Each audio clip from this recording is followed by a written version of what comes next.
Baik, lebih kurang 43 jam lagi bajet 2016 akan dibentangkan di Dewan Rakyat oleh Yang Amat Berhormat Perdana Menteri, dan apa yang pasti, pembentangan bajet adalah selaras peruntukan perlembagaan seperti Perkara 74, 99, 101 dan 103 selain undang-undang seperti Akta Prosedur Keuangan, Akta Audit 1957 dan Akta Kumpulan Wang Pembangunan 1966. Jadi anda bersama saya Syuhaimi Muhammad dalam Prabajet 2016, dan pastinya bajet 2016 adalah bajet yang ketujuh buat Yang Amat Berhormat Perdana Menteri Datuk Seri Najib Tun Razak selepas mengangkat sumpah jawatan pada April 2009. Dan pasti juga ini adalah bajet yang ke-57 untuk negara kita Malaysia. Dan pasti sejak itu sebenarnya bajet belum pernah gagal untuk tidak dibentangkan kepada halayak dalam setiap tahun.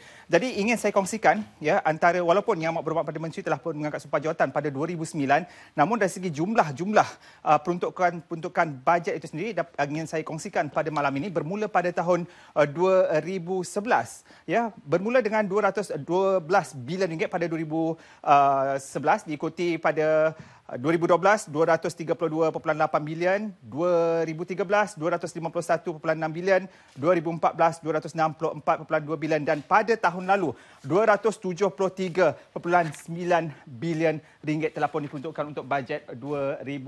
Malah dinyatakan oleh laporan ekonomi dari segi kadar KDNK untuk suku pertama melebihi 5.6% dan pada suku kedua telah pun menyusut 4.9% selepas pengenalan GST. Kenapa agaknya penyusutan dari segi KDNK kepada 4.9% hanya pakar ekonomi saja yang mampu memberikan penerangannya.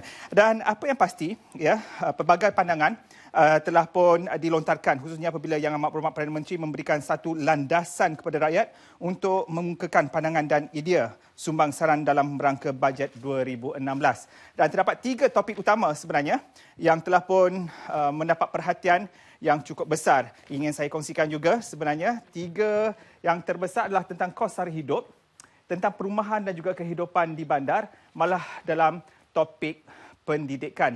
Dalam pada itu juga terdapat beberapa topik-topik lain yang turut mendapat perhatian bagi rakyat Malaysia yang mahu Yang Amat Berhormat Perdana Menteri memberikan penekanan. Antara topik-topik lain ialah yang saya kongsikan juga seterusnya, ya, dari segi pembangunan ekonomi, pekerjaan, belia dan sukan, budaya dan pelancongan, malah terdapat topik lain iaitu pengangkutan dan infrastruktur, perkhidmatan penjagaan kesihatan, alam sekitar dan pertanian, pembangunan desa dan juga antara 4 yang terakhir adalah tentang keselamatan awam rasuah, kebajikan orang kurang upaya, kemudahan awam dan juga pencukaian, perniagaan dan juga keuangan. Jadi pada malam ini Prabajet biasa seperti tahun-tahun yang lalu, kami juga membukakan talian untuk anda berinteraksi bersama saya dengan 3 orang ahli panel yang telah pun bersedia. Taliannya 03-2282-9062, 03-2282-9062 taliannya, dan anda boleh hashtag RTM Bajet 2016. RTM Bajet 2016 bermula malam ini kami aktifkan hashtag RTM Bajet 2016. Baik, sebelum saya mengenalkan 3 orang tetamu yang mewakili bahagian politik, masyarakat luar bandar, belia 40 tahun. Kemudian kita ada wakil usahawan dan juga golongan wanita, malah suara rakyat yang paling kerap kita dengar untuk bajet 2016 ini. Sejauh mana agaknya suara rakyat akan dijelmakan dalam bajet 2016 ini? Kita dengar terlebih dahulu apa kata orang ramai, harapan mereka tentang bajet 2016.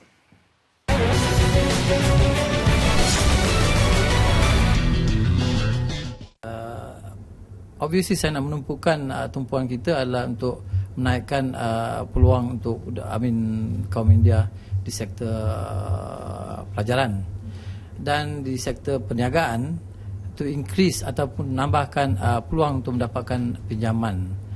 Sekarang apa yang kita ada adalah cara melalui tekun, small SME. 95% daripada sektor peniaga India adalah daripada SME, golongan SME. So, tapi peluang untuk meminjam melalui bank adalah sekat.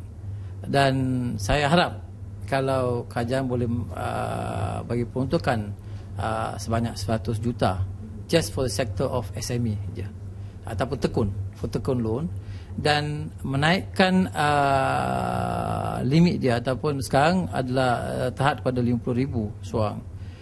ke 100,000. China, kami berpendapatlah bahawa kerajaan perlu menumpukan itu concentration terhadap itu isu yang telah dibangkit oleh GST dan juga itu kebimbangan terhadap kenaikan kos untuk menjalankan perniagaan. Saya melihatkan yang pertama ialah di mana syarikat-syarikat IKS Bumiputera perlu diperkasakan melalui insentif-insentif yang mana inisiatif ini perlu dilipat gandakan di dalam bajet akan datang, khususnya memberi peruntukan yang besar kepada teraju, yang mana saya lihat teraju telah memainkan peranan dalam mewujudkan syarikat-syarikat IKS yang berwibawa. Jadi dalam konteks ini, IKS ini mesti dilengkapkan persediaan untuk mereka mengeksport barang-barang buatan mereka. Saya minta dalam bajet ini diberikan semula peruntukan khas untuk Dewan-Dewan Perniagaan, baik Dewan Perniagaan Cina, Dewan Perniagaan India, Dewan Perniagaan Melayu. Bila menganjurkan misi dagang, ahli-ahli dagangan ini hendaklah diberikan geran, market development geran diteruskan.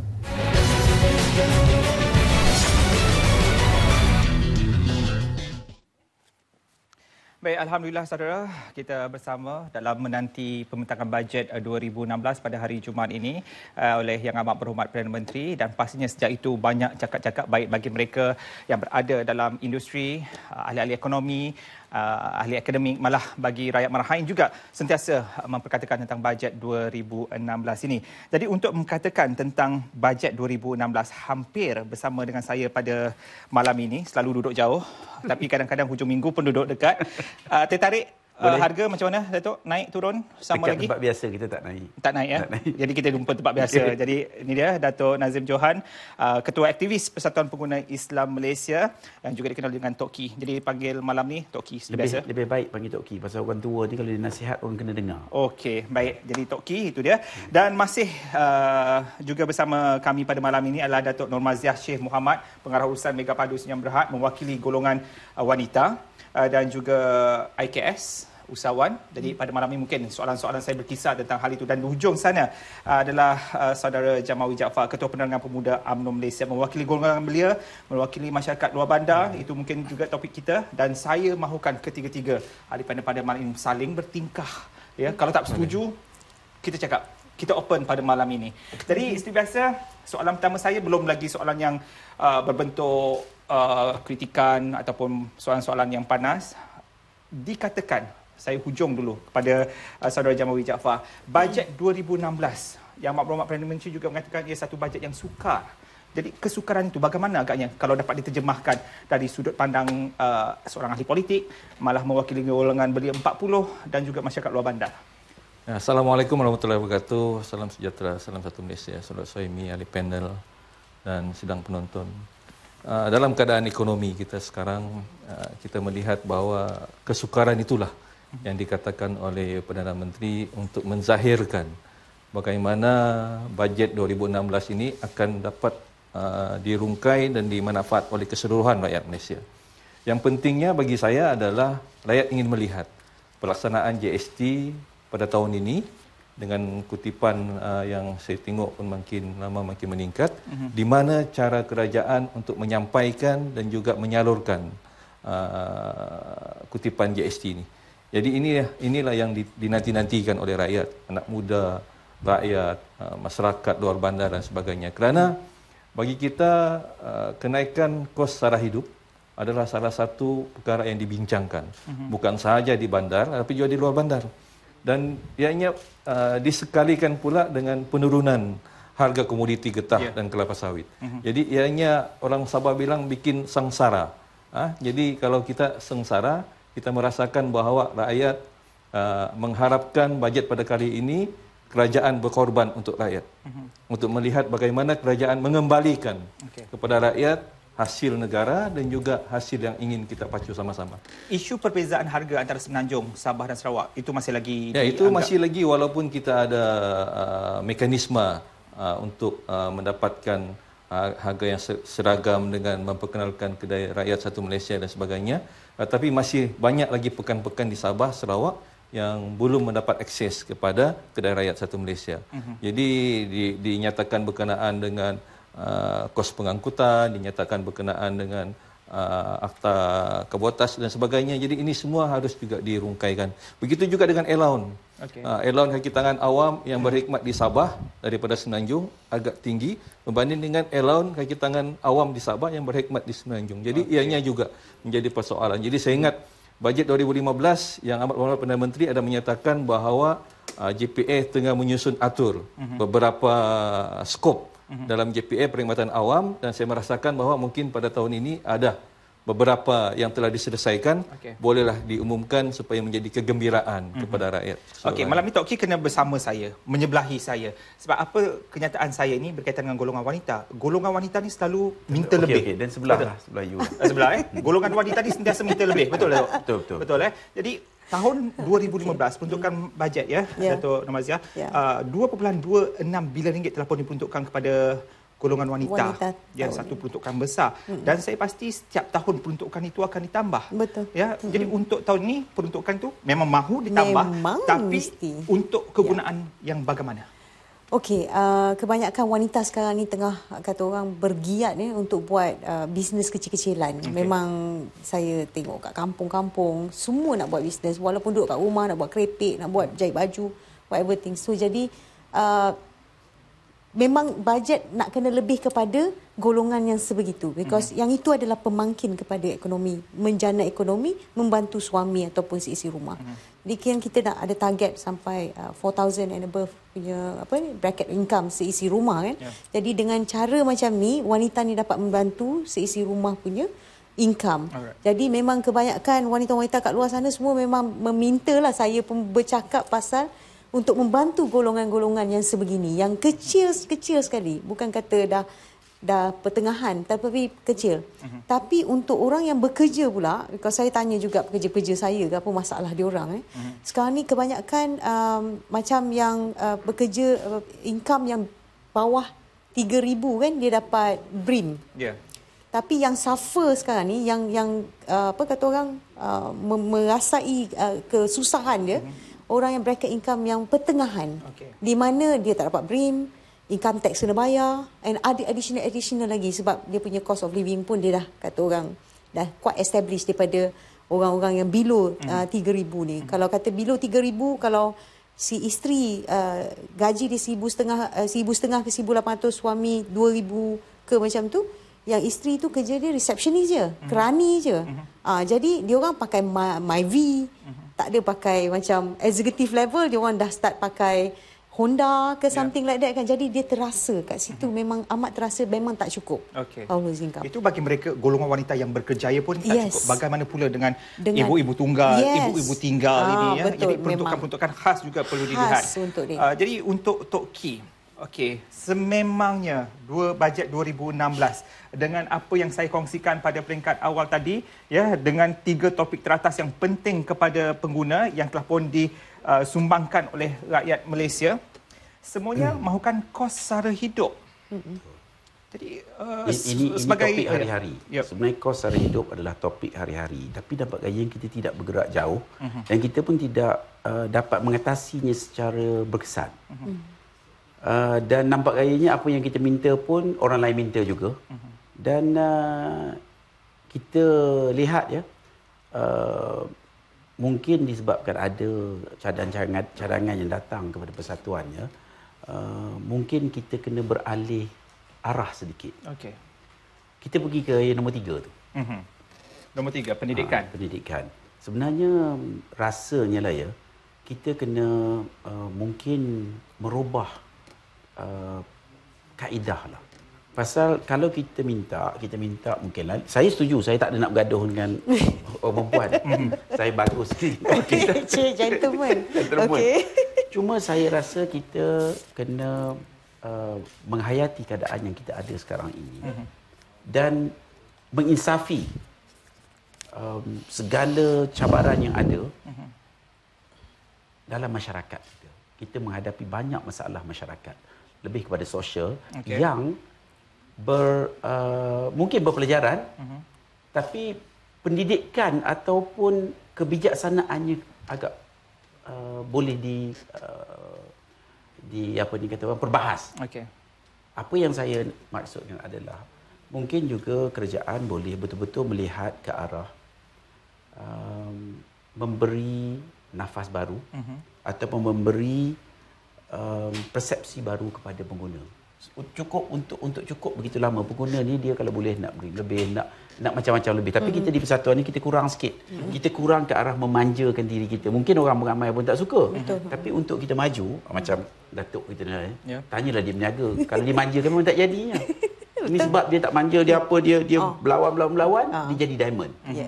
Kalau tak ada cabaran, tidak ada. Tapi kita bukan nak suruh cabaran itu. Kita nak sekarang ni balik kepada mendidik pengguna. Pengguna hari ini agak kurang terdidik, terutama dalam kebijaksanaan menjalankan kehidupan dan ke arah mana dia nak pergi. Kalau kita tanya pengguna nak jadi apa? Dia nak jadi kaya je. Betul, tapi dia tak tahu kaya macam mana. and famous, itulah. Tapi cara nak jadi cara kaya itu kita tak satu. tahu.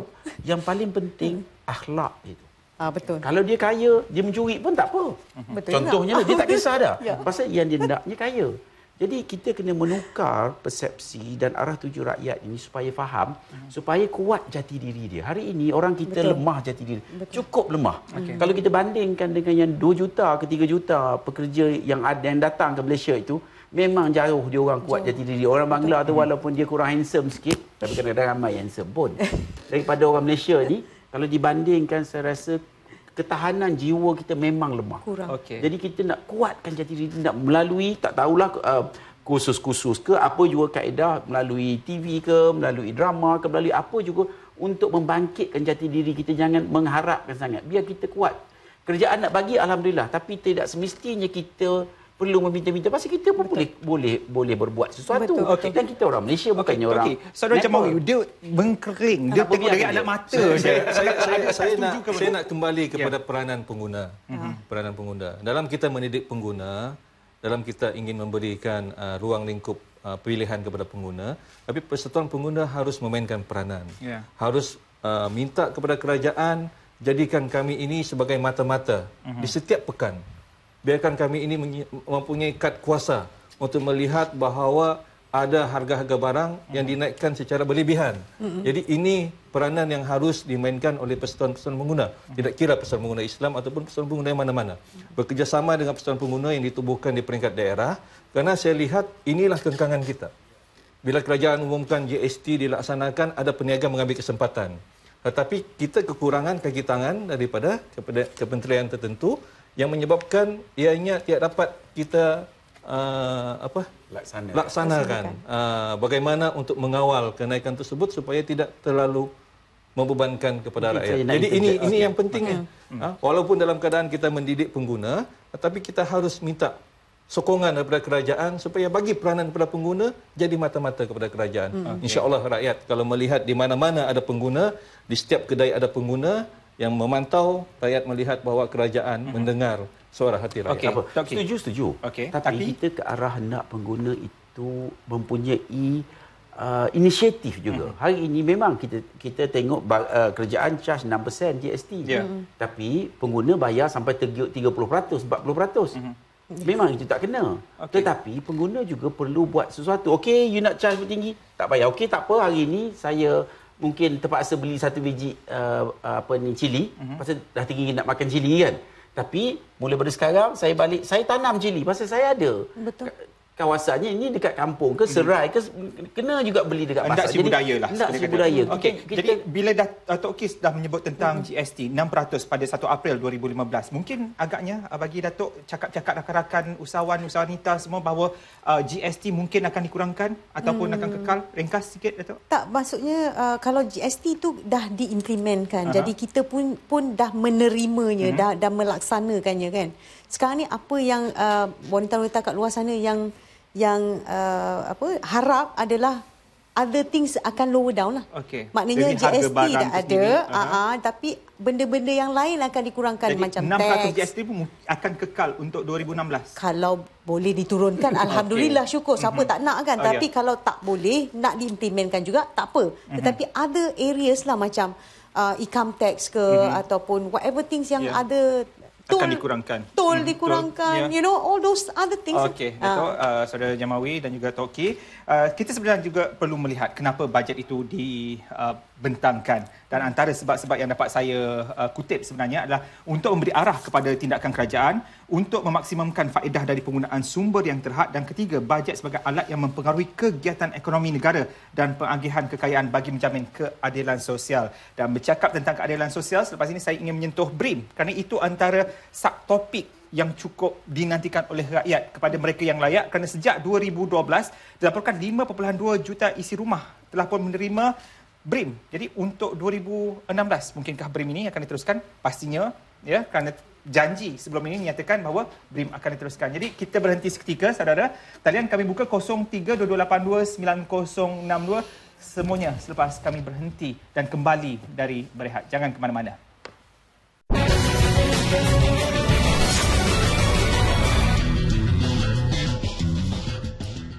Baik, kembali dalam Prabajet bersama saya Syuhaimi Muhammad dan 3 orang ahli panel masih lagi bersama saya. Dan untuk maklumat dan sedikit perkongsian maklumat, ya, secara keseluruhan kerajaan telah membelanjakan sebanyak 13 bilion ringgit di antara tahun 2012 dan 2015 untuk BR1M, yang mana kali pertama diumumkan Perdana Menteri pada 2012 dengan peruntukan sebanyak 2.6 bilion untuk 5.2 juta isi rumah. Dan pada tahun ini 2015 pula kerajaan telah meletakkan sebanyak 5 bilion bagi pengurusan BR1M.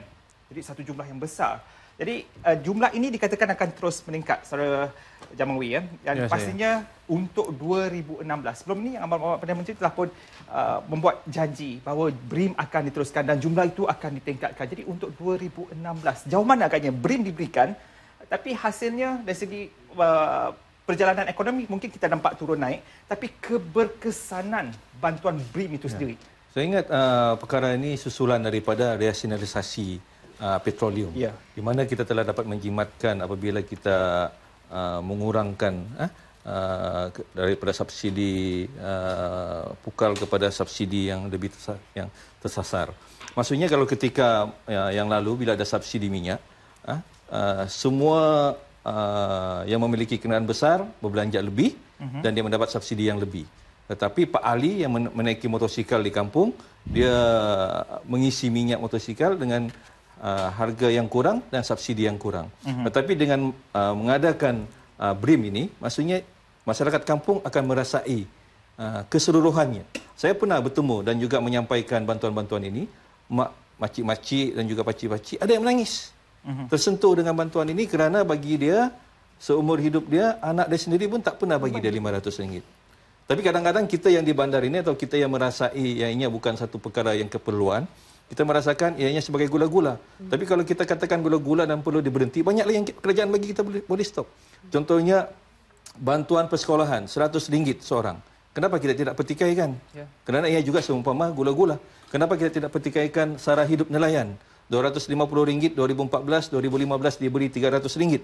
Kenapa kita tidak pertikaikan? Dan hari ini saya minta bukan saya nelayan diberikan bantuan sara hidup.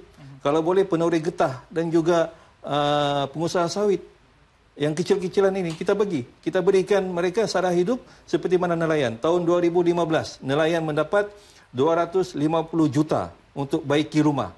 Kenapa tidak pada tahun 2016 kerajaan bagi pula baiki rumah untuk golongan pengusaha kelapa sawit kecil-kecilan di kampung dan juga pengusaha penoreh getah kecil-kecilan di kampung. Yang mereka ini perlukan juga. Sama saya katakan tadi bahawa anak muda bujang mendapat juga 350, 500. Tahun ini ditambah lagi dengan 350 disebabkan oleh untuk mengurangkan kesan GST. Jadi saya rasakan bahawa memohon menyatakan bahawa BRIM ini harus ditamatkan dan diberi dengan cara yang lain itu tidak adil. Kerana kerajaan menyediakan banyak lagi bantuan-bantuan yang saya rasakan telah pun dinikmati oleh rakyat Malaysia keseluruhannya. Tapi perlu ada penambahbaikan.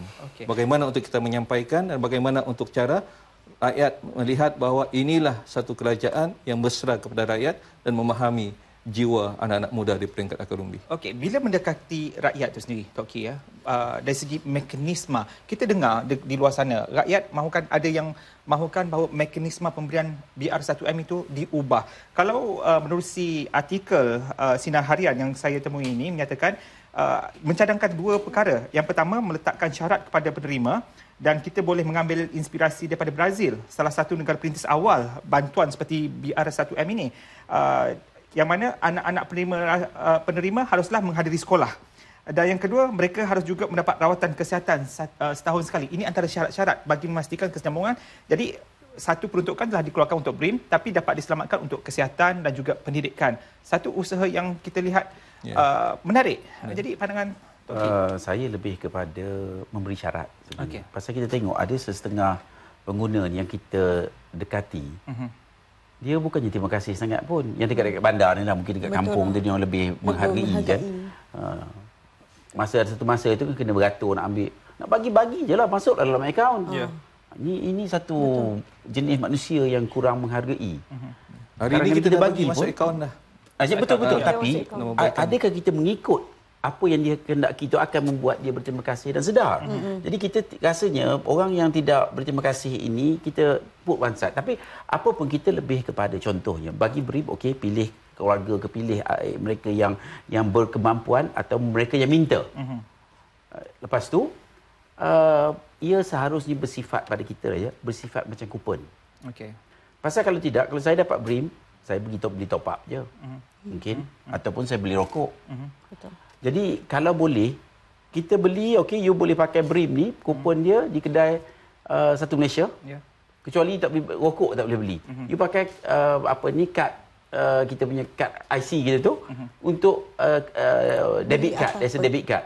Jadi dengan cara itu pembeliannya adalah tersasar. Dia nak beli beras, dia beli apa yang maknanya kita ada limit kepada apa yang dia nak buat. Dan itu sendiri contohnya kalau dia beli beras ke apa-apa makanan ke, itu sendiri biskut. Biskut itu kena dibekalkan oleh IKS yang kita cerita tadi ke kedai Satu Malaysia. Dia nak beli, dia boleh beli di situ. Jadi ada bekal, maknanya dia boleh supply. Kalaulah kedai IKS ni dia boleh supply 10 juta, maknanya pengusaha itu hampir berdiri di atas kaki sendiri. Ini kita bercerita pasal satu perbelanjaan aja berbilion, 5 bilion. Itu boleh mendatangkan keuntungan dan menghidupkan mereka yang berusaha. Ada kekangan ke untuk melaksanakan apa yang dicadangkan oleh Tok Ki ni? Saya ingat kita sudah ada database penerima-penerima BRIM 3,000 ke bawah dan sebagainya. Kita ada database. Saya ingat pertama kali dalam sejarah negara kita mempunyai maklumat yang cukup tepat di mana golongan pendapatan 4,000 ke bawah ni berapa jumlah.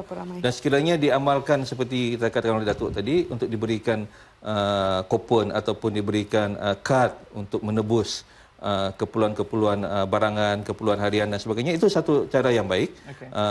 Dan juga boleh memberikan impak ekonomi yang lebih baik kepada masyarakat. Tapi kalau menyatakan bahawa dia dapat 500, dia tidak belanjakan, tidak betul juga. Sebab saya lihat setiap kali penerima BRIM ini mendapat, saya lihat di pekan-pekan di bank-bank penuh dan mereka terus membelanjakan untuk keperluan rumah dan ianya terus dapat menyemarakkan ekonomi rumah. Tapi bagi saya sebarang apa yang telah dibuat oleh kerajaan setiap tahun ada penambahbaikan. Sebelum ini dibuat penyampaian di Dewan, selepas ini telah pun diberikan secara dalam akaun dan cadangan-cadangan sebegini untuk menambah baik. Saya ingat Yang Amat Perdana Menteri dan juga Kementerian Kewangan mendengar, melihat. Malahan saya lihat di website Datuk Seri Najib sendiri pun banyak cadangan-cadangan untuk menambahbaikan.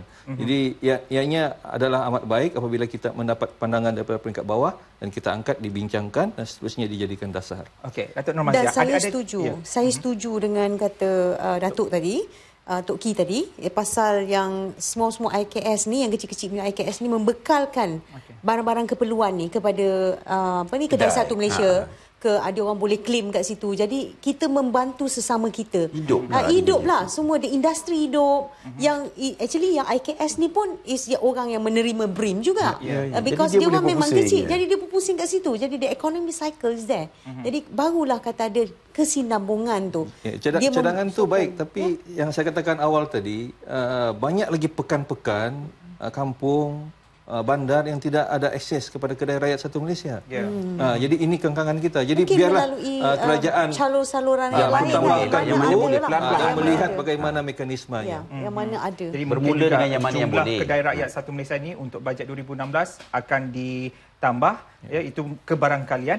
Dan masih lagi tentang BRIM ini, ada pendapat juga untuk Datuk Nur Maziah bahawa dinyatakan di sini BR1M ini bantuan itu perlu terus diberi kepada kaum wanita, iaitu isteri kepada ketua isi rumah. Alasan yang diberikan kerana si ibu atau isteri ini akan menggunakan duit itu untuk hal-hal rumah tangga. Itu memang tepat sekali. Saya amat setuju. Sebab apa, macam tentera kan, pencen dia bagi kepada isteri tau. Okey, ada sebahagian daripada tu. Because apa? Memang isteri ni, perempuan ni, bukannya dia kata dia dapat duit tu lepas tu dia pergi beli handbag lah, beli kasut. Ada juga. Tak. Bukannya Tapi yang lain. mula-mula sekali yang dia fikir adalah anak-anak, yang dia fikir adalah dapur. Itu dua perkara yang wanita ni, memang inilah dalam kepala kita dulu. Kita nak tengok rumah kita okey. Dah sejahtera baru kita pergi, jom pergi shopping. Dia macam tu. Jadi saya rasa memang perlu and bagus sangat isi keluarga ni beri kepada wanita, because dia akan membelanjakan duit tu dengan cara yang betul, yang sepatutnya untuk keluarga. Lelaki tak tentu lagi lah kan. Dia pergi tukar apa, sport ring ke kan, betul tak? Kita tak tahu lagi kan. Tapi masih ramai lelaki yang bertanggungjawab dengan keluarga masing-masing. Ada, memang ada. Tak kata semua. Saya ingat orang Sabah lebih baik daripada orang lain Sarawak semua. Okey, kita dah bercakap tentang bantuan rakyat satu Malaysia. Kita juga telah menyentuh kos sara hidup, dan apa yang lebih penting sekarang ni adalah tentang pengagihan ekonomi itu sendiri. Itu antara yang sememangnya matlamat utama juga dalam pembentangan bajet, dan perlu diberikan penekanan juga adalah tentang golongan B40. Bawah 40 tahun. Kerana inilah golongan yang akan merancakkan kegiatan ekonomi negara. Baik wanita, baik belia, malah seluruh rakyat Malaysia. Tumpuan untuk B40 tahun ini, bagaimana agaknya jangkaan? Saya buat analisa berkenaan dengan bajet 2015. Kerajaan mengumumkan penubuhan bandar belia. Dan Alhamdulillah 2 ataupun 3 telah ditubuhkan. Di Tanjung Malim, di Putrajaya dan di Lundu Sarawak. Sabah dalam kajian tapak yang sesuai. Ini adalah untuk memudahkan anak muda boleh memiliki rumah di kawasan-kawasan tertentu di pinggir bandar, yang mana harga rumahnya mungkin lebih murah berbanding dengan di kawasan bandar. Yang keduanya, skim perumahan belia. Skim perumahan belia ini bagus, yang disediakan oleh kerajaan melalui BSN, di mana kerajaan menanggung 100% pinjaman perumahan, dan juga kerajaan sepanjang tempoh 2 tahun akan membayar RM200 sebulan kepada penerima. Ianya baik. Tetapi pada tahun 2015 kita hanya dihadkan kepada 20,000 orang penerima pertama, pemohon pertama. Jadi saya mencadangkan 2016 ni kalau boleh bawa sampai ke 50,000 penerima supaya impak dia kepada anak-anak muda akan dapat lebih dirasai. Sekarang saya dengar permohonan dia dah lebih lingkungan 60-70,000. Tetapi tahun ini hanya disediakan dalam 20,000. Yang seterusnya rumah pertamaku. Rumah pertamaku adalah bajet 2014-2013 kalau saya tak silap. Tetapi ianya perlu penambahbaikan. Harga rumah sekarang bukan lagi rumah mampu milik. Betul. Anak muda bilang ini rumah mampu tengok. Jadi kita kena kurangkan harga rumah tersebut, dan juga kita tingkatkan sedikit pendapatan isi rumah yang layak untuk memiliki rumah pertamaku. Ini untuk pendapatan anak muda yang umur 40 tahun ke bawah mempunyai pekerjaan. Tetapi anak-anak muda di kampung, kesian. Kalau kita ingat lagu Jimmy Palikat, tiada kereta aku bawa kau jalan-jalan, rumah pun tiada, ada pun bapak punya. Satu keluarga, 3-4 keluarga, satu rumah, 3-4 keluarga di kampung. Dan mereka ini tidak ada keistimewaan oleh kerajaan untuk bagi mereka. Kalau boleh kita menyediakan dana khas kepada anak muda kampung untuk membeli peralatan rumah. Beli zinc, beli kayu dan sebagainya, kita sediakan pinjaman mudah ataupun bagaimana cara dia. Yang boleh kita wujudkan kerjasama dengan syarikat-syarikat hardware supaya mereka ini boleh mendapatkan bahan-bahan tertentu untuk membina rumah sendiri. Anak muda ini tidak perlu bilang rumah yang mewah. Sekadar dia dapat satu bumbung dan juga ada 2-3 bilik untuk anak-anak dia dan juga dia selesa. Sebagai lelaki, kita bangga apabila dapat memberikan sebuah rumah kepada keluarga kita. Tapi bagaimana anak-anak muda ini untuk memiliki yang 40 tahun ke bawah ini, yang di kampung ini, yang selama ini tidak dibela, saya rasakan sudah sampai masanya untuk kita melihat. Datuk nak mencelak ya? Yes, betul. Pasal rumah prima ni pula dia ada syarat dia. Maknanya saya dapat feedback daripada orang ramai, daripada yang mana tu, dia 3,000 ke bawah je yang boleh beli. Jadi saya dapat feedback daripada Prima sendiri kata ramai orang Melayu kita tak apply. Okey. Tak ramai yang membuat permohonan. Dia cakap kenapa? Sebab 3,000 ke bawah dia tak mampu membeli rumah yang 200 ke 300 ribu.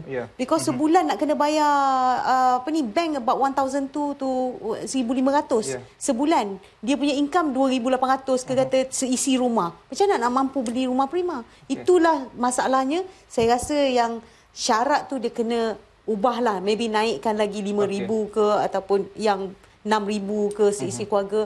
Dan ramai akan apply. Tapi sekarang ni tak ramai yang apply untuk rumah prima ni sebab tak mampu. Malah syarat-syarat pihak bank itu sendiri perlu dilonggarkan memang sedikit. Betul ya. Itu antara isu yang sememangnya disedari oleh pihak kerajaan.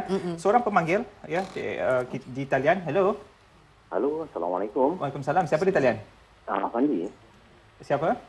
Afandi. Okey. Cik Afandi boleh cakap kuat sikit ya, Cik Afandi? Ya. Okey, silakan pandangan soalan.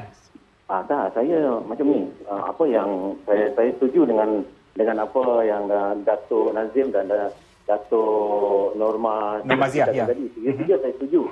Mengenai rumah, mengenai segala berim, apa. Kalau apa kata maksud dalam Datuk Norma kata tadi, perempuan lebih layak. Ya, saya setuju juga. Tapi tak semua lah orang lelaki tak layak untuk dapatkan berim seisi rumah. Okay. Saya sokong apa yang Datuk kata tadi. Tapi apa yang saya nak mungkin saya nak mencadang. Sebab apa?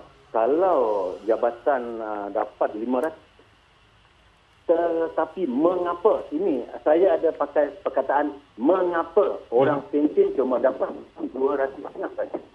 Orang pension mendapat 200 setengah. Pension sudah bersara.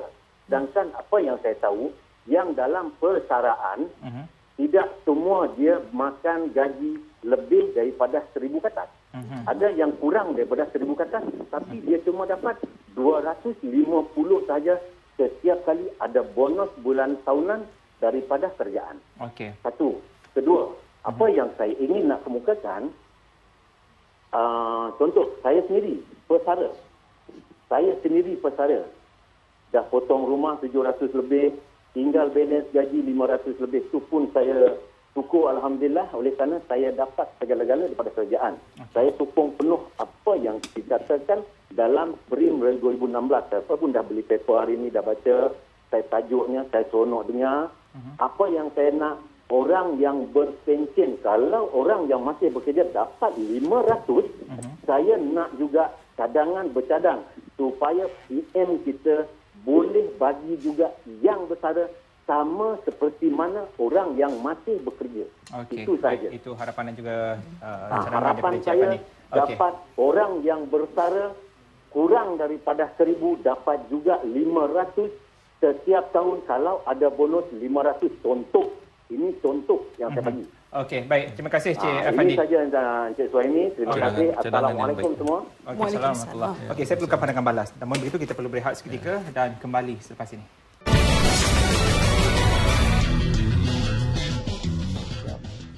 Tapi Prabajet 2016 masih lagi bersama saya Syuhaimi Muhammad dan 3 ahli panel. Kita bercakap tentang apa yang paling dekat sebenarnya dengan kita tentang rakyat itu sendiri. Mungkin esok bersama rakas tugas Set Menawar akan menyentuh tentang angka-angka ekonomi mikronya.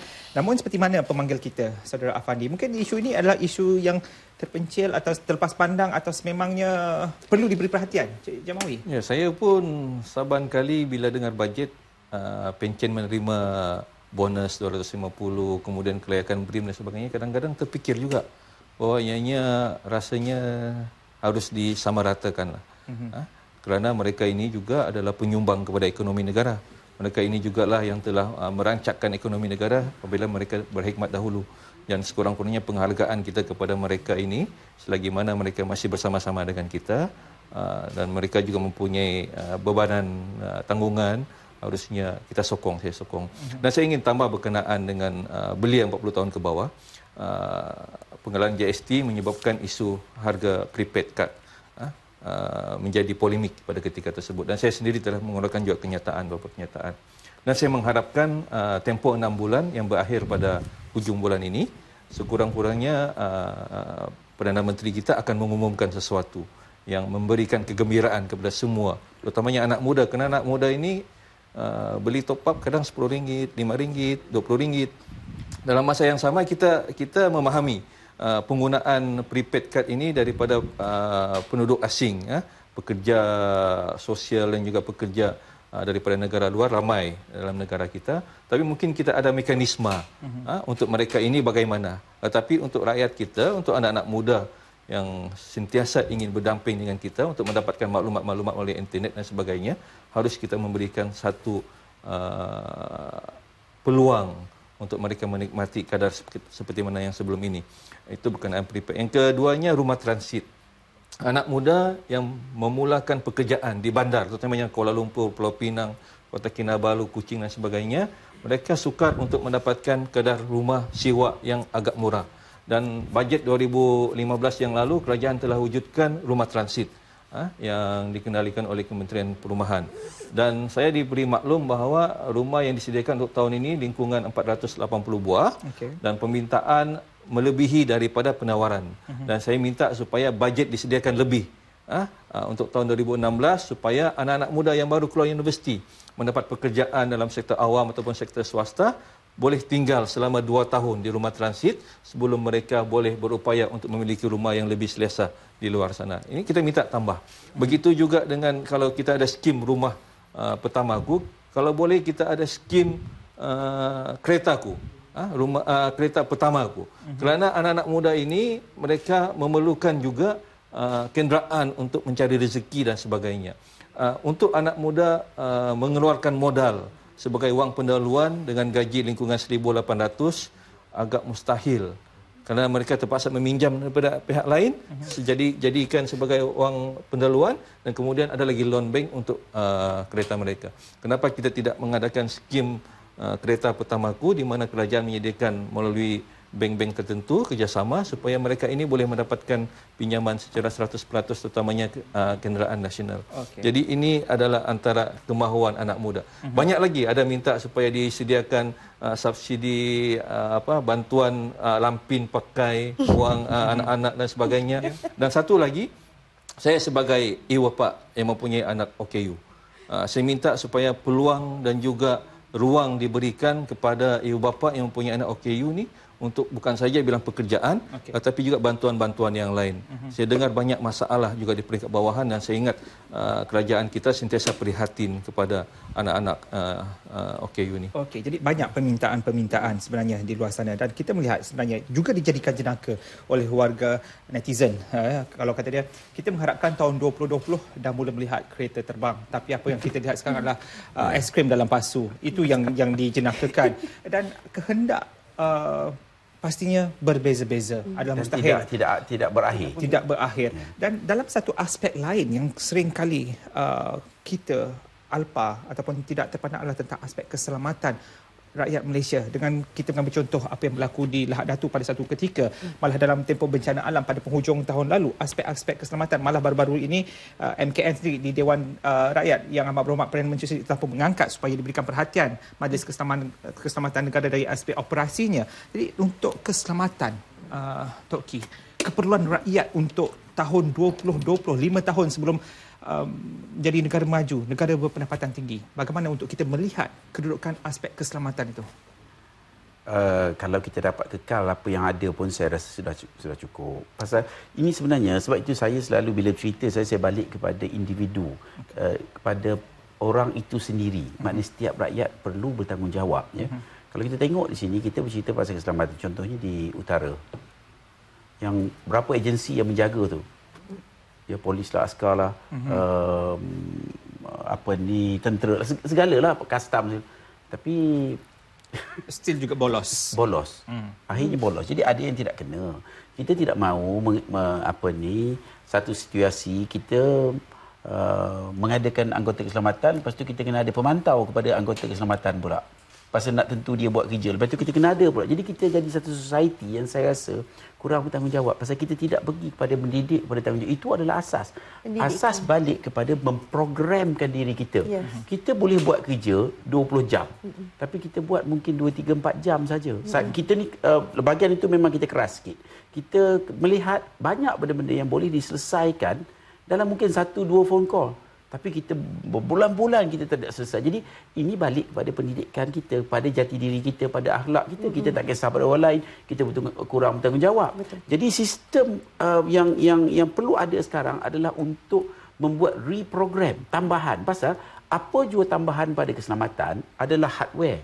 Softwarenya kena kita sendiri kena bersungguh-sungguh. Pasal kalau seorang yang bertanggungjawab, nilai dia mungkin beratus kali kepada orang yang dilengkapkan segala benda tapi tidak bertanggungjawab.